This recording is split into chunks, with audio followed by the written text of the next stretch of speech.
speaker's background, he is a licensed equities and commodity broker who enjoys giving motivational speeches that inspires others to reach new heights.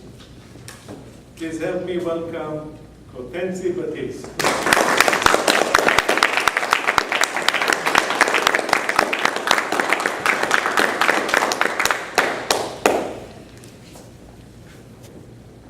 What is one of the top reasons that people fail to reach their true potential? Mr. Toastmaster, fellow Toastmasters, honored guests. I think that sometimes life is like a traffic light. Think about it. We go when we're not getting anywhere at all. We slow down before we crash or fall. And we stop when we need to take time to reflect. But with each changing color of a traffic light, we must make decisions. And whenever there are decisions that need to be made, that means that we all must take risks. When the traffic light turns green, we go. So that's exactly what I decided to do in 1988. Don't count the years. I had just graduated high school. And I grew up in Buffalo, New York. If you're looking at a map, that's right next to Alaska. I grew up in what is known as an underprivileged neighborhood. So it is understandable that with no uncertainty, I couldn't wait to move over to the overprivileged. So I hatched a plan. I hatched a plan to move far, far away. That's right. I applied to go to the University at Albany. Yeah, a whole 3.5 hours away from Buffalo. That's right, I was on my way to the overprivileged side of life. So I couldn't wait to tell my family, my friends. I got that acceptance letter, and I decided, when do I break the news? I decided to break the news to them during my grandmother's Sunday dinner. So I invited all my friends over. My grandmother's in the kitchen cooking. And when she was cooking that delicious apple pie, I felt the time was right. So I gathered everyone in the room. I said, guess what? Guess what? I got accepted to the University of Albany. I'm gonna go. And I was met with looks of ambiguity and disappointment. You see, my family and my friends, they didn't want me to leave. They didn't want me to go. And my beloved grandmother, 5'2", $107, she runs into the family room as she's cooking that delicious apple pie, and she goes, well, that's gonna be too hard for you. You don't have any friends, you don't have any money, and most importantly, you don't have any money.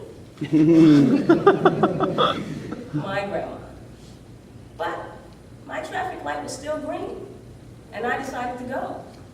Sometimes people can be like detours that we see in the road. You must go around them sometimes to reach your final destination. So I packed my luggage, all 7 of my heavy-duty Glad trash bags. That was my luggage. And I hopped into my car and I was on my way. Now imagine you're in the passenger seat with me as I exit the interstate and I enter into my new neighborhood to get to my new off-campus apartment. It was beautiful. The nicely painted homes, blue, green, white, the well-manicured lawns, yellow dandelions, red roses, absolutely beautiful. And it was very serene, quiet, much, much nicer than my old neighborhood. So I'm driving down the road, I'm feeling good. I'm 1 block away from my off-campus apartment. When all of a sudden, I look in my rearview mirror and I see flashing red lights. And I'm saying to myself, I know they're not about to pull me over. I'm just gonna keep on driving. But then I hear, roo, roo, roo, roo. They're pulling me over. So I pull over to the side of the road and I'm saying to myself, I know they're not pulling me over. You just wait till this cop gets up to this car. And up walks this huge, big, burly police officer with this scruffy mustache. And he comes to the side of the to my car and he goes, "Get out of the vehicle with your hands up." Now, I was scared at this point. I needed a gas mask. I couldn't breathe. So I got out of the car and they searched all 7 of my heavy-duty Glad trash bags. Even poked a hole in the one with my pink fluffy slippers. But once they saw that I was telling the truth about moving there for college, they let me go. And my traffic light turned yellow, and I slowly proceeded to my off-campus apartment. And I got there, and I went inside and I unloaded all my luggage, and once inside, my traffic light turned red. And I could finally sit down and reflect. And I thought to myself, I did it. I did it. My life was off to a whole new beginning. I had reached my destination. And I thought about a young childhood hero by the name of Garrett Morgan. You see, Garrett Morgan was a young black inventor in 1914 who invented what we know today as the gas mask. And when he invented the gas mask, no one believed him that it would work. But one day, workers became trapped 250 feet beneath Lake Erie, and Garrett Morgan and his brothers domed the gas mask and went down and saved over 20 workers. So he thought that his gas mask would be a success because then it worked. People believed him. Firefighters started using the gas mask. His gas mask was even worn by soldiers in World War I. He built a manufacturing company. He was sure he would be a success.